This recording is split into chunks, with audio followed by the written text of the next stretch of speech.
Oke, kita mulai hari ini kita belajar database. Database itu secara apa ya? Mungkin bisa dibilang jenisnya itu sebenarnya terbagi beberapa jenis ya. Tapi yang paling umum sekarang ini yaitu adalah yang SQL dan NoSQL. Itu sebenarnya sih aslinya sebenarnya bukan SQL dan NoSQL ya. Sebenarnya ya kalau cara ini ya adalah yang RDBMS ya, Relational Database Management System, dan yang no RDBMS, ada yang dokumen oriented gitu ya dan sebagainya. Jadi tapi istilahnya sekarang tuh bisa dibilang SQL dan NoSQL. Nah, apa itu database? Database atau basis data adalah kumpulan data yang terorganisir yang umumnya disimpan dan diakses secara elektronik dari suatu sistem komputer. Jadi database itu adalah isinya kumpulan data ya, kumpulan data-data yang sudah terorganisir gitu ya. Jadi kalau misalkan kita punya data dari Excel, nah itu bisa dibilang datanya belum terorganisir karena walaupun kita sudah men-setnya sedemikian rupa, biasanya sulit untuk diakses apabila datanya sudah banyak gitu ya. Kemudian fungsi dari database itu apa sih? Nah, fungsi dari database yang pertama adalah mengelompokkan data dan informasi agar mempermudah dalam proses identifikasi data. Jadi fungsinya itu datanya yang sudah ada ini biar lebih mudah diidentifikasi, diakses gitu ya.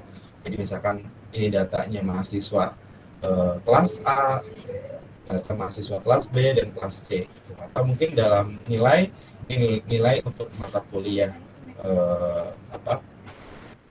JavaScript ini untuk mata kuliah aplikasi 3 gitu ya, jadi untuk mata kuliah aplikasi 1 dan seterusnya. Itu bisa dikelompokkan berdasarkan kebutuhan.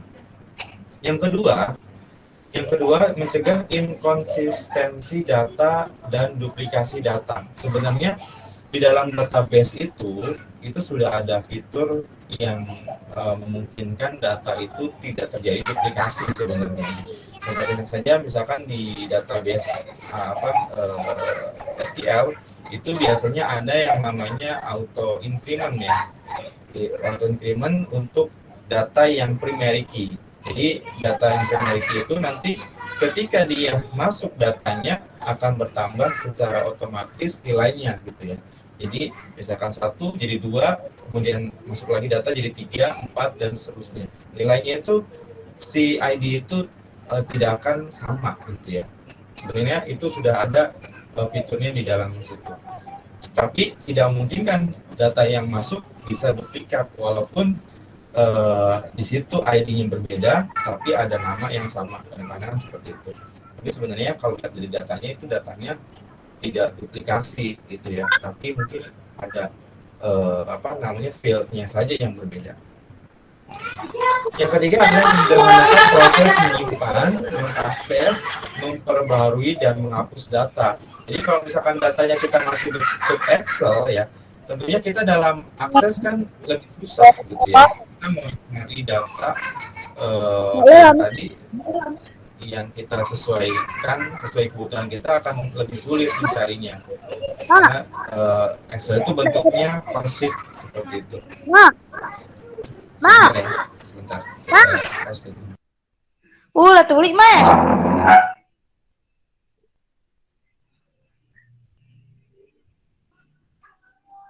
Lah tuh. Iyalah itu. Oke. Untuk Fabriana bisa di-mute, tolong di-mute. Itu yang ketiga ya. Kemudian yang keempat, fungsi dari database adalah menjaga kualitas data dan informasi yang dimasukkan. Di sini peran software sangat penting, terutama mengkondisikan agar data tersimpan tetap aman sampai data dibutuhkan. Jadi salah satu fungsi database adalah juga untuk menjaga kualitas dari data yang ada. Kemudian juga untuk keamanan. Kadang-kadang kan mungkin dengan data bentuk Excel, kadang-kadang kita kita update datanya, kemudian kita simpan di tempat yang berbeda. Kita mana nih yang terbaru? Kadang-kadang kita bingung gitu. Ya kita mereplace datanya, ternyata malah data yang lama yang kita replace gitu, sehingga data yang lama yang barunya jadi overwrite. Tapi kalau misalkan datanya sudah dalam database, apalagi sudah backupnya sudah otomatis gitu ya, data akan lebih aman. Yang kelima, membantu proses penyimpanan data dengan kapasitas yang besar. Tadi kan apabila kita menggunakan Excel, otomatis nggak mungkin kita bisa menyimpan data dengan jumlah yang besar. Tapi kalau dengan database, kita bisa menyimpan data ratusan juta misalkan ya, atau mungkin sampai miliaran data atau mungkin lebih gitu kan. Nah, kadang-kadang juga dengan data yang banyak, dengan kapasitas yang besar juga, itu akan memakan banyak source gitu ya, memakan banyak memori, sehingga komputer kita dalam mengakses lambat. Tapi dengan bantuan database, aksesnya pun akan lebih cepat. Nah, ini yang keenam, yaitu meningkatkan kinerja software atau aplikasi yang membutuhkan penyimpanan data. Ini tadi biar dalam mengaksesnya itu lebih cepat gitu ya. Itu fungsi dari database. Nah, jenis database, ada berapa jenis sih database? Sebenarnya banyak ya. Cuman hanya saja gitu ya. Yang umum itu ada dua. Yang pertama adalah RDBMS, Relational Database Management System, dan yang kedua adalah Document Oriented, atau biasa dikenal dengan SQL dan NoSQL. Seperti apa sih bentuknya? Nanti kita lihat. Nah, ini jenis data SQL atau RDBMS. Mungkin yang pernah menggunakan, biasanya yang paling sering digunakan adalah SQL dan PostgreSQL. Kenapa? Karena masih free, masih open source ya. Tapi kalau MySQL, kalau nggak salah untuk yang versi terbaru sudah berbayar ya. Kalau versi yang trialnya masih ada, atau yang free-nya juga masih ada tapi versi yang lama. Sebenarnya yang MySQL ini hampir sama dengan MariaDB. Jadi tiga-tiganya adalah open source. Sedangkan yang bawah, yang Oracle, ini versi berbayar ya. SQL Server juga sama berbayar, biasanya digunakan di perusahaan-perusahaan besar biasanya. Kemudian untuk jenis database yang MySQL ini ada MongoDB, ada Apache HBase, Cassandra, PostDB, Relax. Sebenarnya masih banyak lagi ya. Cuman yang paling banyak dipakai saat ini, yang populer, ini adalah MongoDB. Coba saya perlihatkan untuk database MySQL. Biasanya kita bisa lihat di localhost PHP admin. Jadi kalau misalnya kita klikkan seperti ini ya, ini database SQL ya. Ini ada di PHP admin. Jadi kalau misalnya kita pakai exam, kita tinggal ketikkan localhost, kemudian PHP myadmin. Karena sudah jadi bundle jadi satu. Di sini ini ada data, misalnya data mahasiswa di sini contoh misalkan. Nah, di sini bentuknya adalah SQL, bentuknya tabel. Jadi memang dia bentuknya tabel. Sedangkan data yang NoSQL, saya perlihatkan di sini ada MongoDB. Saya punya MongoDB di sini. MongoDB itu bisa dibuka langsung dari MongoDB-nya langsung ya, MongoDB Compass, atau juga bisa menggunakan RoboMongo atau Robo3T. Tapi yang paling umum sih pakai MongoDB Compass. Contoh saya perlihatkan bentuk database dari NoSQL atau dokumen oriented. Nah, connect. Nah, ini contohnya. Misalkan ada salah satu database ini namanya DB tugas ya. Nah, kalau di dalam MySQL itu namanya tabel ya. Tabel kalau di MongoDB itu namanya collection. Ini ada collection mahasiswa. Nah, kita lihat datanya ini bukan bentuk tabel. Datanya sebenarnya dia bentuknya JSON ya, bentuknya JSON. Atau biasanya disebutkan di sini dokumen lah gitu ya. Ini bentuknya seperti ini, bentuknya objek ya, bentuknya JSON. Tapi kalau mau lihat bentuk tabelnya, versi bentuk tabelnya bisa ya. Ini bentuk tabelnya. Tapi sebenarnya aslinya dia bukan tabel. Dia adalah objek. Dia adalah JSON, data JSON. Ini salah satu tampilan dari database MySQL, yaitu menggunakan MongoDB. Saya menggunakan MongoDB Compass. Kemudian tadi Kita langsung ke root-nya ya, karena kita gunakan adalah jenis database MySQL, maka kita langsung buka database yang jenis MySQL. Ini saya gunakan PHP admin, jadi kalau misalkan pakai ini sebenarnya bisa ya, tapi saya lebih senang pakai SQL Yoke. Ini SQL Yoke adalah salah satu software untuk database SQL ya. Ini masih free, saya pakai yang versi free sama aja. Tapi kalau misalnya pakai ini juga nggak apa-apa. Kalau ini kan sudah bandelan dari Exam, jadi kalau kalian install Exam itu sudah di dalamnya sudah ada web server Apache gitu ya, sudah ada database yaitu MySQL. Jadi kalau misalnya kalian download Exam nih, tampilannya seperti ini nih. Ya, jadi ada Apache-nya, sudah ada database-nya. Malah sudah ada FileZilla-nya, Mercury dan Tomcat. Biasanya yang dipakai FileZilla untuk apa namanya, untuk transfer data. Biasanya sih tiga ini aja, dua inilah yang paling penting. Nah, kemudian kita coba di sini ada tabel mahasiswa ya. Ini sudah saya buat, tapi tabel ini sebenarnya dari yang semester 3 tadi. Jadi kita bikin baru aja lah. Misalkan kita bikin database baru gitu ya. Oh ya, untuk materi CRUD-nya, saya memang tidak membuat PowerPoint-nya, tidak membuat versi PDF-nya, tapi ada referensi yang cukup bagus untuk database itu artikel yang dibuat oleh, sebentar, saya buka dulu. Untuk database itu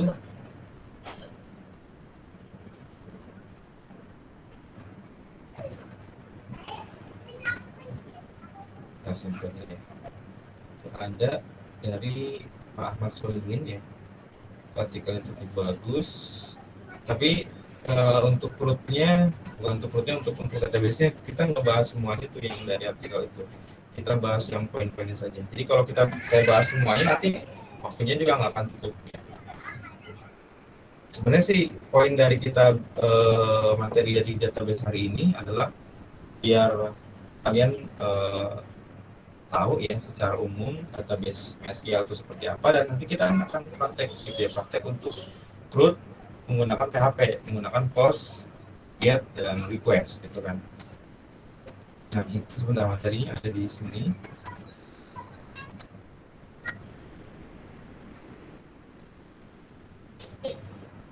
Nah,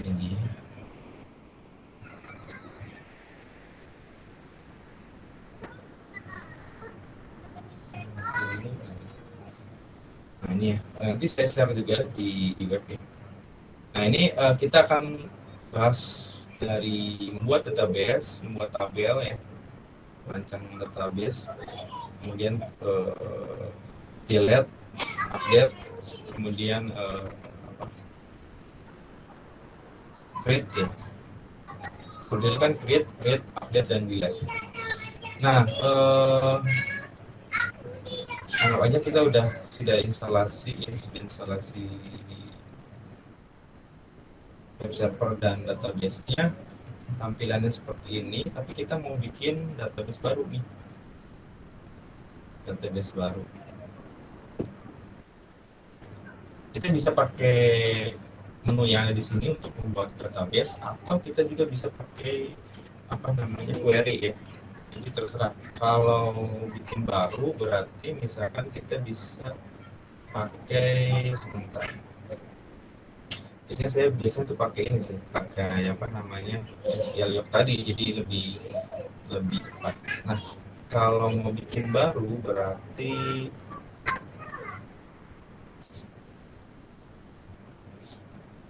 gimana ya? Saya belum terbiasa kalau pakai yang SQL Yoke. Pakai ini aja ya, pakai SQL Yoke aja. Tadi pakai pakai admin sebelum terbiasa.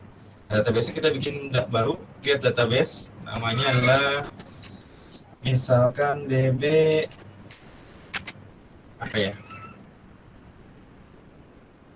database, misalkan Kalau mahasiswa sama nanti namanya dengan yang semester 3. Kita bikin database toko aja deh ya, toko gitu ya, DB toko. Ada nggak nih DB toko? Oh, udah ada DB toko. DB saya nanti namanya aja deh. DB mahasiswa 2 deh gitu ya. Mahasiswa 2. Nah, ini sudah jadi database mahasiswa 2 ya. Soalnya yang satu udah dipakai buat. Kalau kita dilihat di PHP admin, kita refresh ini aja nih. Muat ulang, refresh. Masuk lagi. Nah, ini ada ya. Database mahasiswa 2. Nah, ini belum ada kolomnya, belum ada tabelnya maksudnya. Sekarang kita bikin tabel nih, tabel untuk data nilai. Berarti TB, bebas namanya ya, TB nilai gitu ya. TB nilai, jumlah kolomnya ada berapa? Anggap aja ada 40. Nah, kemudian yang pertama kolom ID biasanya integer, kemudian panjangnya 3 aja. Kemudian auto increment ya, karena ID-nya harus auto increment, kemudian harus primary key ya, karena nanti yang biasanya jadi parameter juga. Kemudian itu aja cukup untuk ID dari tabel nilai ya. Kemudian setelah itu misalkan kita langsung pakai nim gitu, nim bentuknya integer juga, biasanya ini panjang paling maksimal 15. Kemudian itu aja. Yang terakhir adalah misalkan saya kasih nilai gitu ya, nilai, karena nilai ini bentuknya bisa ABC, maka saya pakai varchar aja. Nah, untuk ini saya kasih 10 aja, kemudian langsung bisa di create. Nah, kirim ya, tersimpan. Nah, langsung jadi ya, sudah jadi. Di dalam database mahasiswa 2 itu ada namanya tabel nilai yang isinya adalah ID, NIM, dan nilai. Sementara itu dulu aja deh ya. Nanti kita bisa tambahkan. Nah,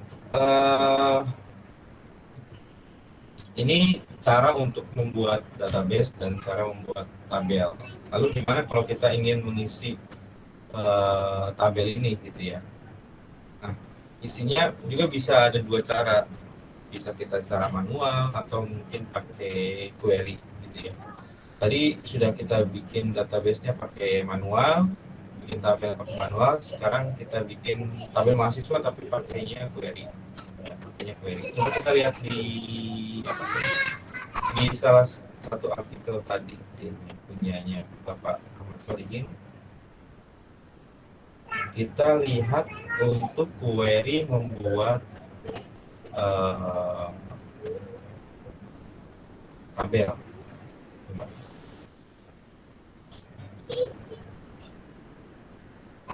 Nah, ini dia ya.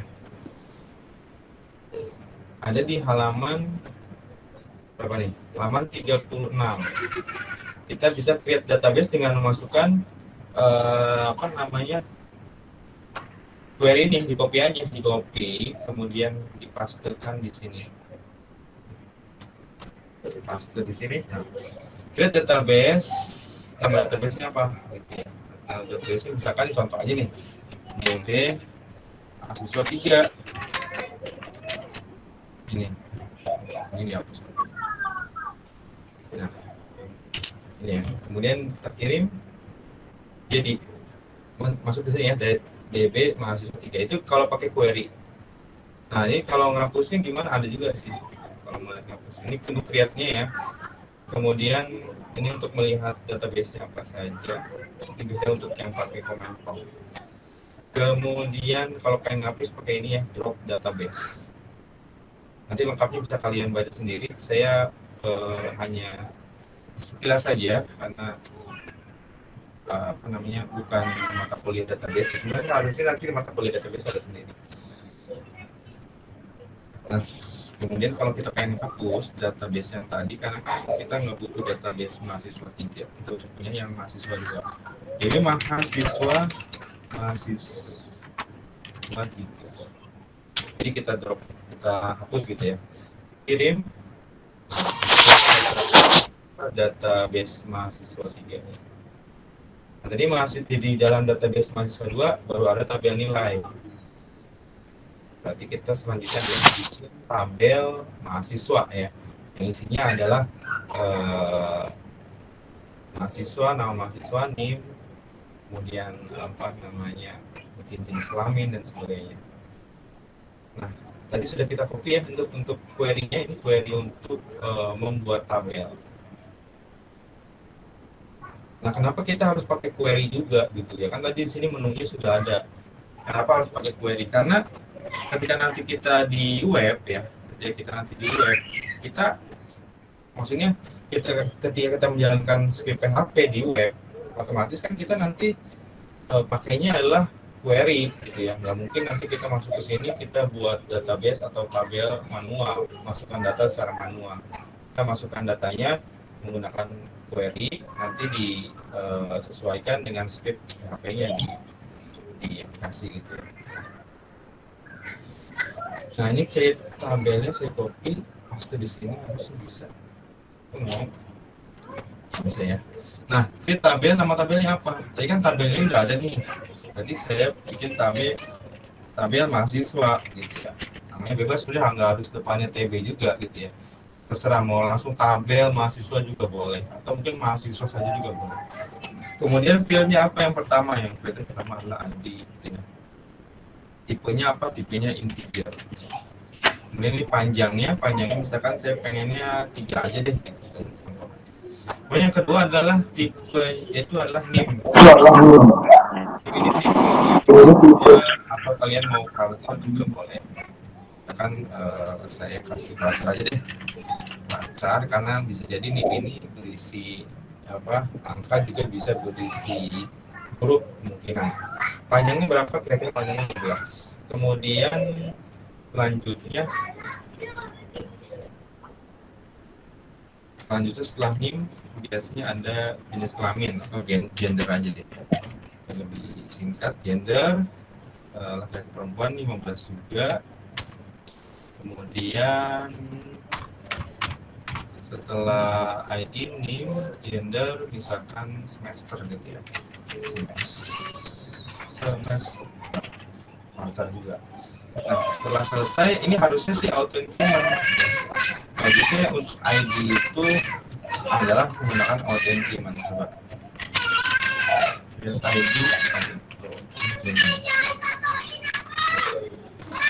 atau di artikel ada nggak ya? Di artikel sini untuk auto increment tadi auto increment ini kayaknya nggak ada sih. Saya cari dulu auto increment ini ya.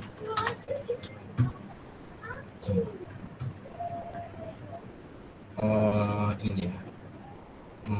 Auto increment. Tambahkan di sini. Artinya si ID ini nilainya nanti akan bertambah sendiri dan dia tidak boleh kosong. Dan juga harus jadi primary key. Kalau primary key tadi gimana? Primary key. Primary key.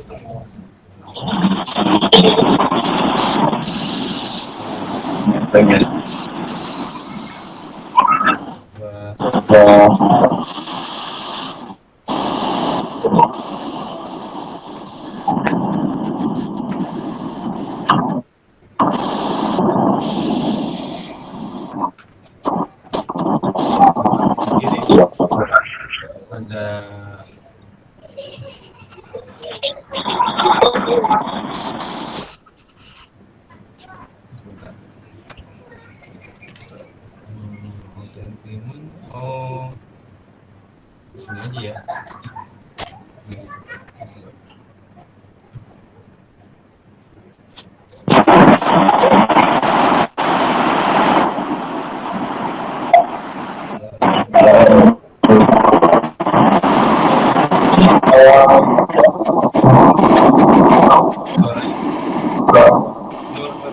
Coba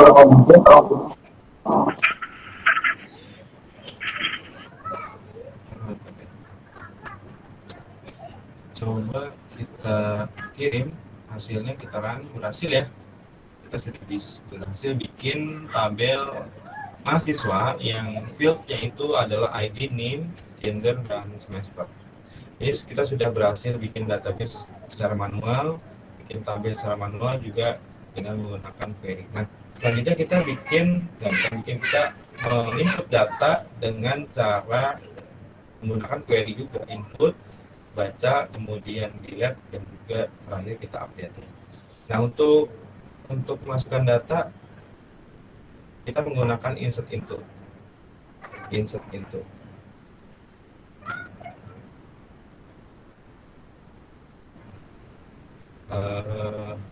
mana? Nah, ini untuk grup tabel harusnya ada insert into dulu. Jadi nanti kalian bisa baca ya. Jadi caranya gini.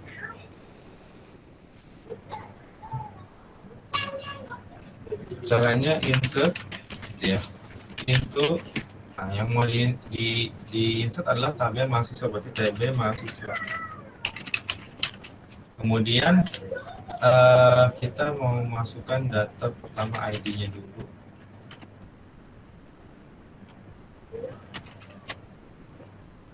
ID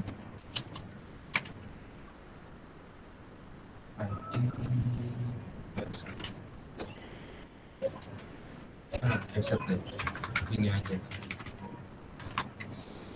ID gitu ya. Kemudian values-nya berhasil nggak nih? Kita insert ini dulu deh. Sudah masuk belum? Saya tabel mahasiswa masuk ya. Dia ID-nya masuk 1. Jadi kalau misalkan kita insert into seperti ini, datanya masuk. Nah, ini adalah tanda kalau si ID ini berhasil menjadi primary key gitu ya. Kalau kita insert lagi, harusnya dia nilai ID-nya sama dengan 2. Kita lihat.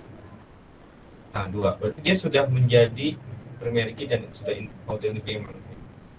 Nah, kemudian kalau misalkan kita input manual ya, kita tinggal isi di sini 1, 2, 3, 4, 5. Ini kalau cara manualnya. Ini 5, 4, 3, 2, 1. Ini yang ini gendernya misalkan laki.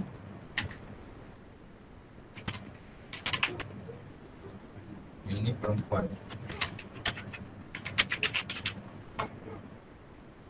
Nah, ini kan tadi kita buat name, gender, dan semester. Kita semester 1 ya. Ini semester 3. Tapi kita ketinggalan, lupa, belum membuat nama kan. Harusnya nama dulu sebelum name misalkan. Kita bisa secara manual di struktur sini. Kemudian kita tambahkan di sini setelah ID berarti ya. Setelah ID, kemudian kita klik kirim. Nah, kita kasih nama itu pakai varchar. Panjangnya kira-kira 50 ya. Karena kan kadang nama orang tuh ada yang panjang juga. Kita lihat sekarang dari mahasiswa sudah ada ID, nama, NIM, dan gender gitu ya. Nah, ini yang laki-laki saya kasih nama misalkan Bagus ya. Yang perempuan misalkan namanya Putri. Oke.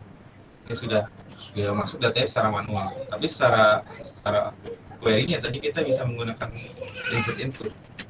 Nah, insert input tabel mahasiswa, ID-nya berapa? ID-nya lebih baik begini saja ya. Karena nanti biar ketika ID-nya itu sudah ada, kalau kita insertkan dengan misalnya ini ID, kemudian kita isi 2, padahal dia 2 sudah ada, ID 2 sudah ada, maka nanti tidak akan masuk datanya.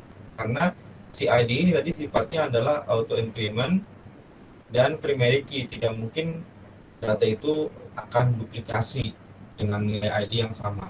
Makanya lebih baik kalau kita menggunakan query, insert intonya dikosongkan, biar nanti dia akan menambah sendiri. Kemudian yang kolom kedua kan tadi nama ya, namanya kita isi misalkan bebas nih. Namanya misalkan kita kasih Budi misalkan Jawan ya. Kemudian ada NIM, NIM-nya kita isi 11225. Kemudian tadi setelah NIM apa? Ada jenis kelamin ya, gender.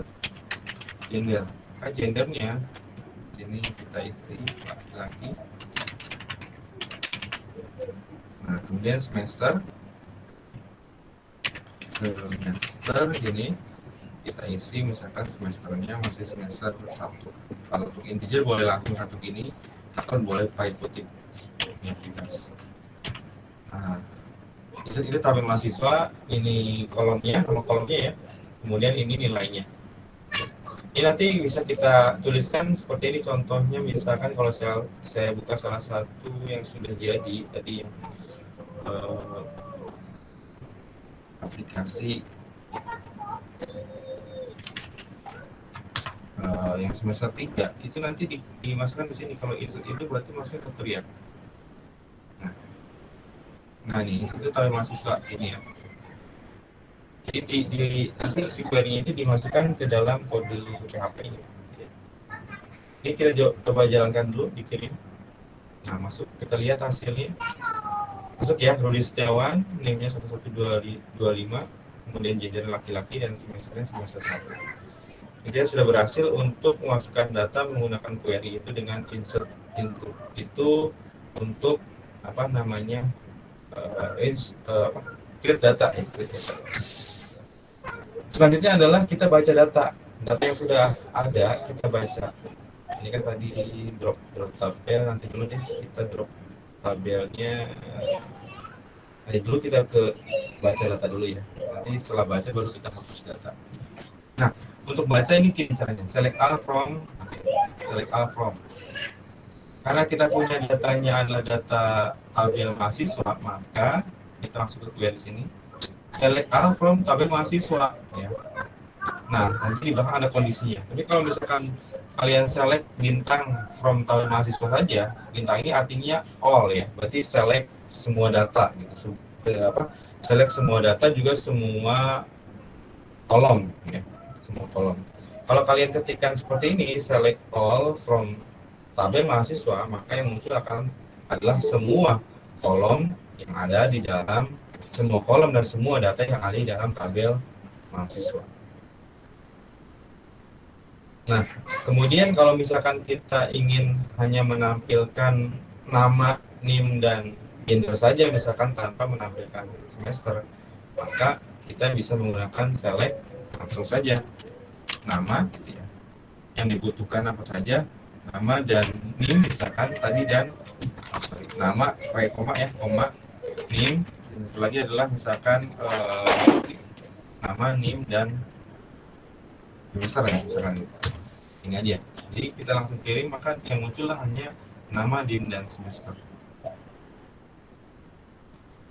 Kalau kita ganti bintang tadi, yang muncul adalah semua data dalam tabel.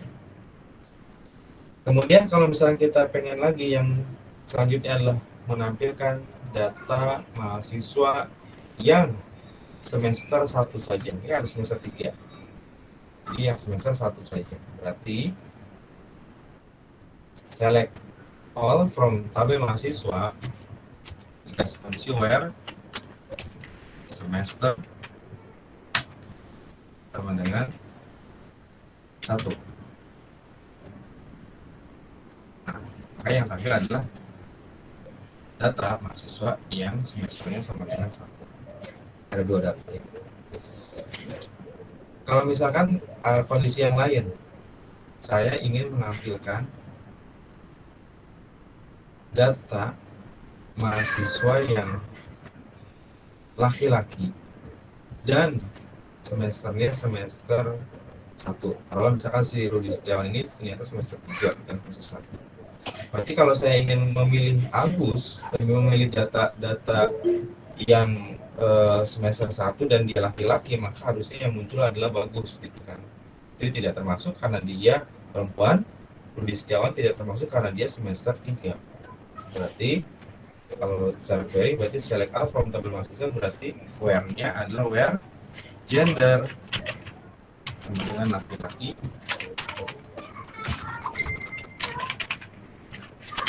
dan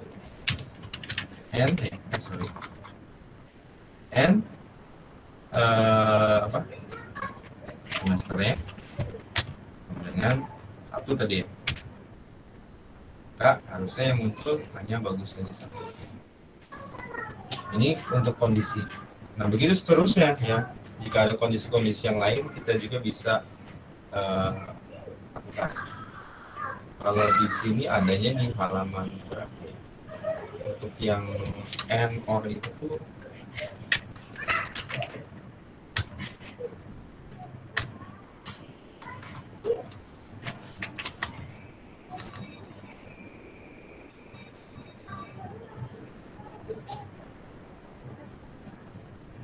nanti bisa dibaca lagi. Ini yang seperti itu. Ini untuk membaca data ya, untuk membaca data. Nah, kalau misalkan datanya banyak nih, tapi saya hanya ingin menampilkan yang dua terbesar misalkan. Kalau misalkan datanya ada 100, saya hanya menampilkan 10 saja.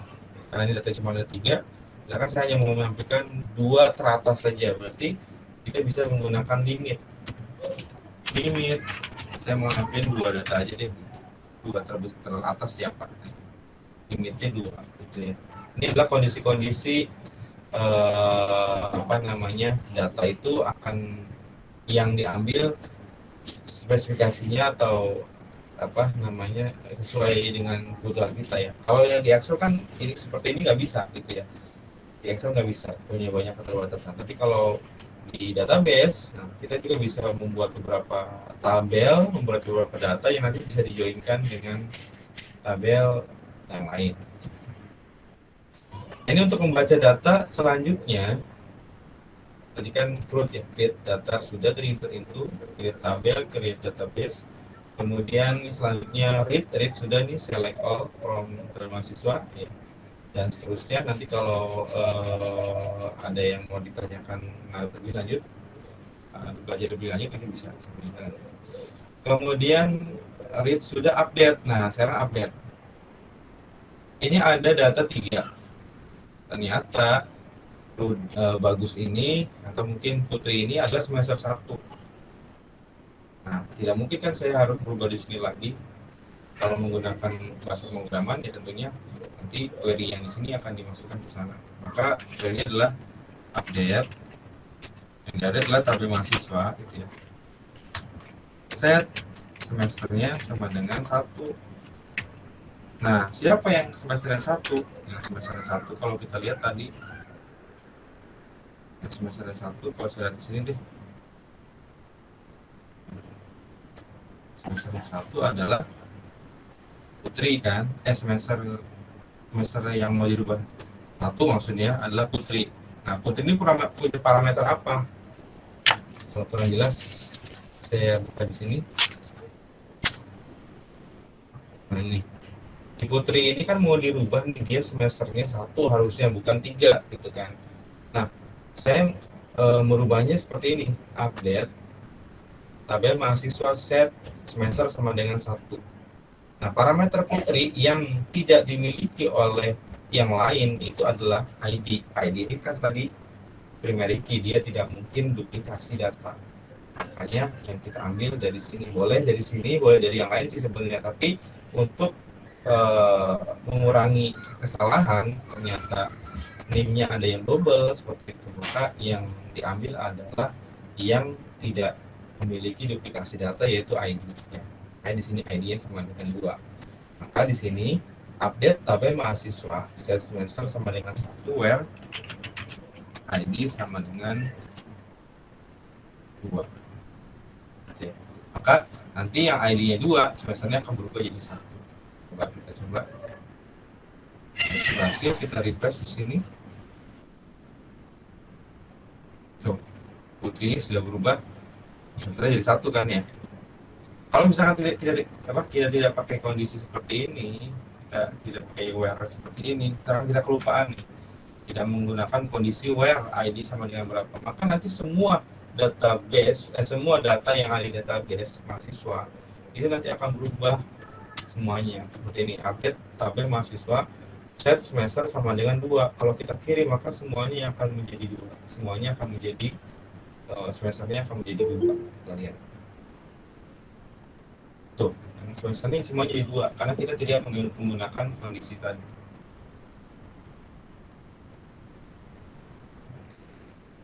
Nah, seperti itu ya untuk update. Kita juga bisa menggunakan parameter lebih dari satu.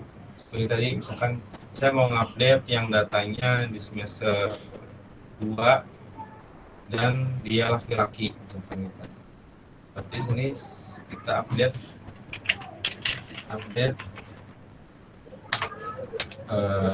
yang diupdate adalah tabel mahasiswa. Kemudian saya pengen merubah yang laki-laki itu sebenarnya semuanya semester 3. Berarti set semester sama dengan 3 where gender sama dengan laki-laki. Kemudian yang laki-laki semuanya akan berubah menjadi semester 3. Kalau kita tambahkan parameter lagi, misalkan saya pengen yang laki-laki dan ID-nya 1 atau yang namanya bagus misalkan ya, laki-laki dan berarti N nama sama dengan bagus. Kalau kita run ada hasilnya, maka bagus sudah berubah menjadi semester 3 ya. Ini untuk yang update. Tadi create sudah, baca data juga sudah, sekarang update juga sudah. Jadi kalau untuk mengupdate data nanti kita bisa mengkopikan query ini ke dalam script PHP-nya di sini. Jadi nanti ketika dijalankan script-nya itu dia akan menjalankan query SQL. Oke, setelah update kemudian dari create, update, read, yang terakhir adalah delete. Barangkali mau ada yang ditanyakan dulu sebelum ke delete. Silakan. Ada yang mau ditanyakan?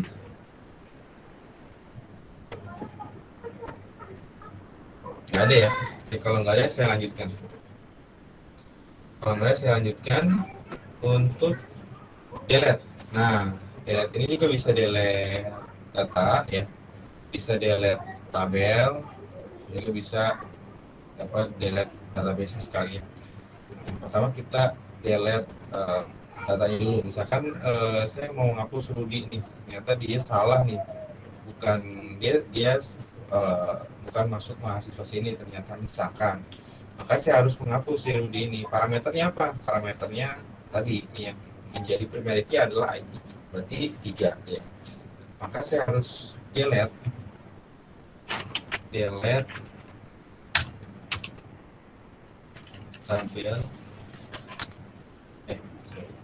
delete from tabel mahasiswa where gitu ya. Tadi si Rudy kan ID-nya sama dengan 3. Where ID sama dengan 3. Boleh pakai kutip, boleh ini aja. Delete from tabel mahasiswa where ID sama dengan 3. Maka ketika dijalankan query-nya, dia akan menghapus data si Rudy. Nah, dihapus kan udah hilang. Nah, terus sama ya, pokoknya gitu. Kalau untuk hapus data, parameternya bisa diambil dari ID atau mungkin bisa double parameter semesternya dan namanya atau dan lagi name-nya, seterusnya bisa. Nah, oke. Kemudian tabel mahasiswa sudah tabel nilai sekarang. Misalkan saya mau bikin tabel nilai nih, harusnya bukan tabel nilai namanya.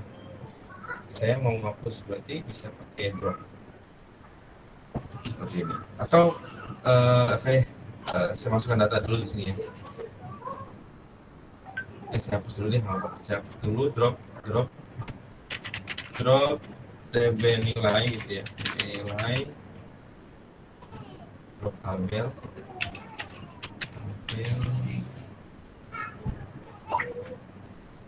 drop tabel nilai langsung begini. Nah gitu ya, maka tabel nilai hilang, tabel nilainya sudah hilang. Nah, terus kita mau bikin lagi tabel nilainya untuk nilai gimana?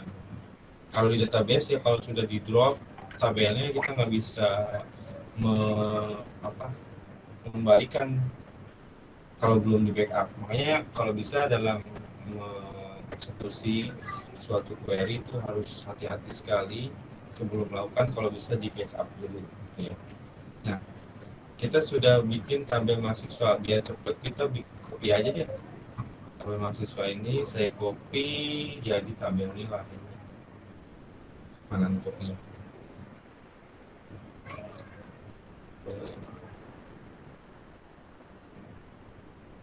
Operasi harusnya di sini. Nah, jadi tabel mahasiswa, salin tabel ke sini. Jadi tabel nilai itu ya. Kirim. Nah, muncul kan tabel ini. Tapi isinya sama persis nih, harusnya tadi kan NIM dan nilai aja. Kita rubah aja deh strukturnya. Nama ini kita rubah, ini kita hapus ya, nama kita hapus. Kemudian gender ini semester kita hapus, dan gendernya kita rubah jadi NIM ya, NIM, nilai. Simpan. Nah, jadi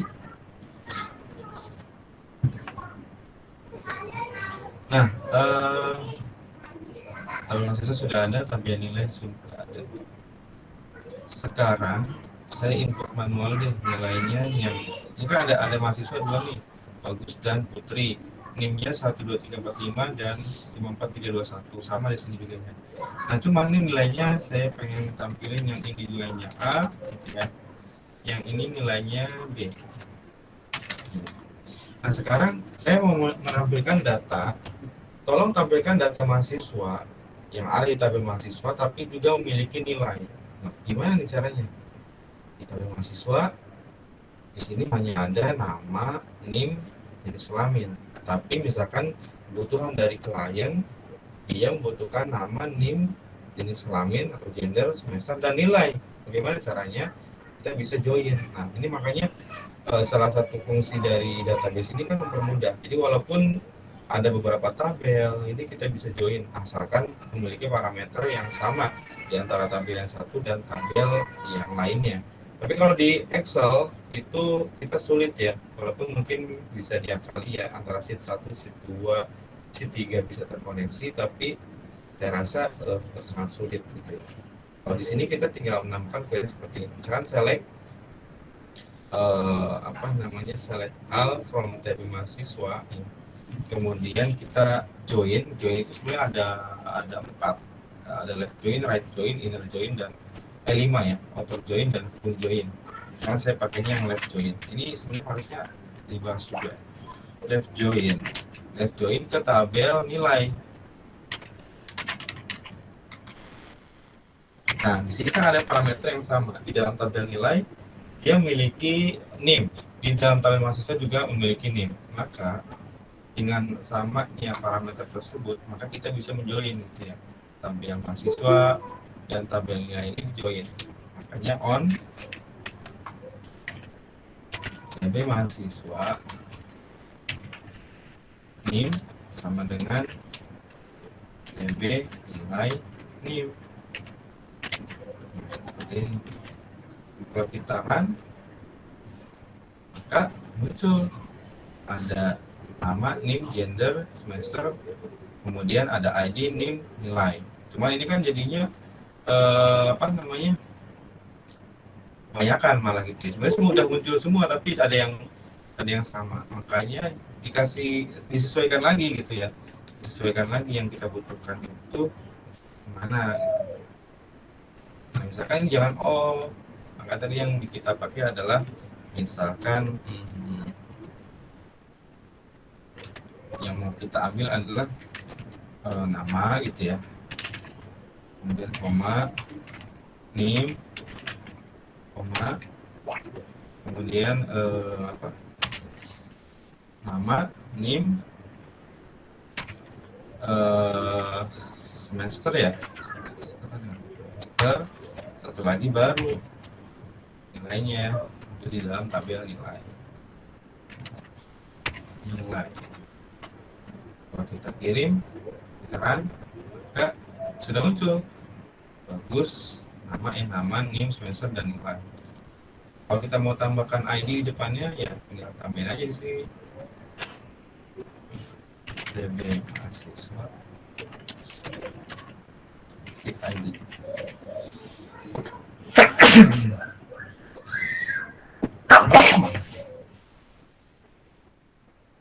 Muncul ya, ID, nama, NIM, semester, dan nilai. Ini kita bisa join antara tabel yang satu dengan tabel yang lain. Oke, sampai sini ada yang mau ditanyakan dulu? Silakan kalau ada yang mau. Dan mungkin di pertemuan selanjutnya kita bisa langsung praktek ke script ini, yang bisa kita langsung hapus data dari webnya. Silakan apabila ada yang mau ditanyakan sebelum berakhir 15 menit lagi.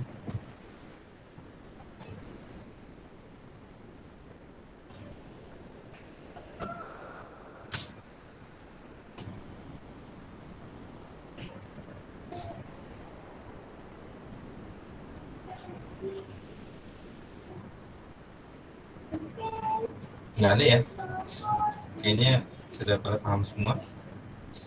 Nah, ini sebenarnya fungsi-fungsi seperti ini nanti bakal terpakai banget ya. Sudah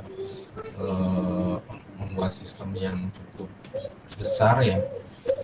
Misalkan kayak gini, ada count, ada sum ya. Misalkan gini deh, kita pengen menghitung data yang ada di ini ya. Kan tabel mahasiswa ini sekarang ada 2 sih ya. Jadi harusnya ada satu lagi. Berapa sih jumlah data yang ada di sini? Caranya bisa di count. Count bintang boleh ya. Ada berapa datanya? Ada 2. Kalau tadi ada 100 di sini ya berarti datanya 100. Muncul dari nilai 100. Karena ini cuma 2, maka tadi count bintangnya cuma 2 ya datanya.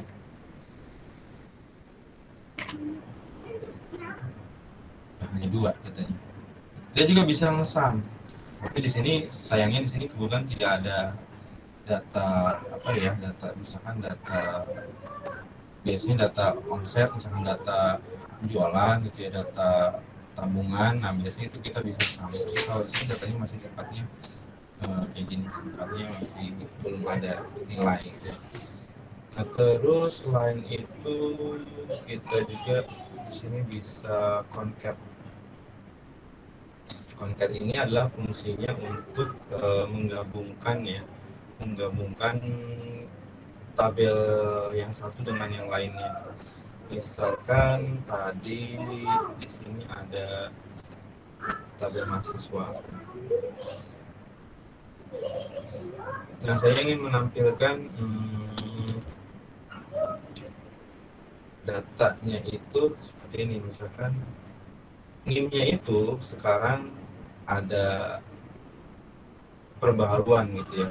Perbaharuannya gimana? NIM-nya itu enggak 5 digit.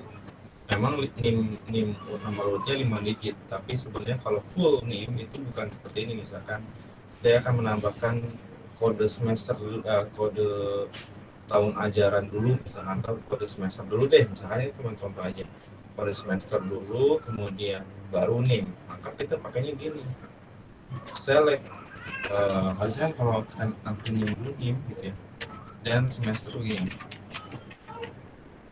from TB mahasiswa. Nah, berarti ini kan nampilnya cuma gini aja, tapi saya pengen dalam satu kolom itu depannya itu si NIM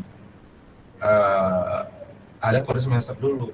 Berarti gini, si NIM-nya kita dulu ya, kita pakai concat dulu, concat pakai dalam kurung, koma, NIM. Coba. Nah, berarti depannya semester, kemudian sisanya adalah NIM-nya. Nah, kemudian ini kan untuk nama fieldnya atau nama kolomnya itu jadi concat semester NIM, harusnya kan tadi NIM kan. kita bisa pakai namanya alias atau disingkat dengan AS. Alias tadi kan aslinya NIM, berarti alias NIM. Lalu kita kirim NIM-nya, berarti sudah sesuai keinginan depannya adalah kode semester dan sisanya adalah nomor urutnya gitu kan.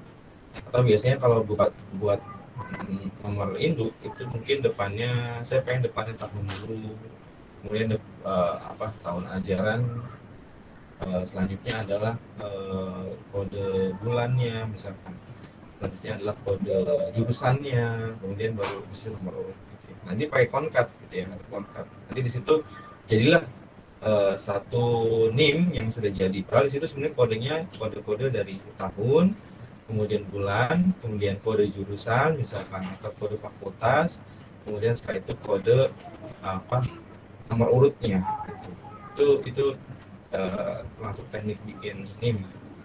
Nah biasanya bisa jadi seperti itu pakai concat, nanti ditampilkan di menu NIM, atau bisa juga concat ini dibikin di awal gitu ya, ketika bikin data mahasiswa dibikin concatnya, mungkin concatnya dibikin nggak pakai query SQL, pakainya pakai PHP gitu ya, kemudian diinsertkan ke dalam database sehingga jadilah NIM yang utuh yang itu sudah terdiri dari beberapa bagian tadi.